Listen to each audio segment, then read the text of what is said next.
उत्तराखंड में डूम समाज किसे कहा जाता था।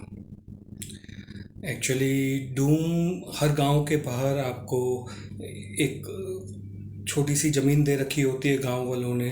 तो कुछ लोगों को जो डूम कहलाते हैं, इनके उसमें प्राचीन इनका इतिहास ये रहा है कि इनका बहुत उत्तराखंड में रीसेंट हिस्ट्री रही है।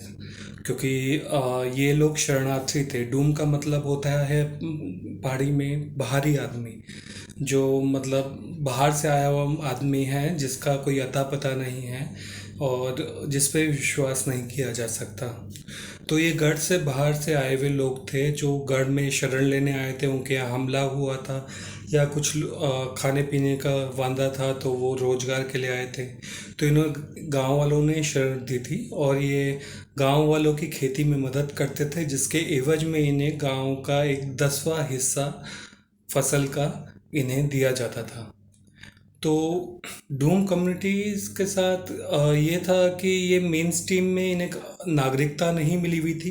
ये रिफ्यूजी थे, एक तरीके से रिफ्यूजी लेबर थी। इन्हें नागरिकता नहीं मिली थी। इन्हें गांव के अलग अलग गढ़ों ने और अलग अलग जनसभाओं ने शरण दे रखी थी अपने यहाँ पे कि परिवारों को। और इनके इतने छोटे परिवार होते थे कि 2-3 मेंबर के साथ ये लोग आए हुए होते थे जो कि लेबर थे।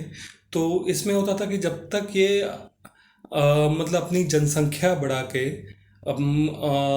एक जनसभा के रूप में मिनिमम क्राइटेरिया पूरा ना करें, इन्हें अपनी ज़मीन नहीं दी जाती थी। इन्हें गणतंत्र में नागरिकता नहीं मिलती थी।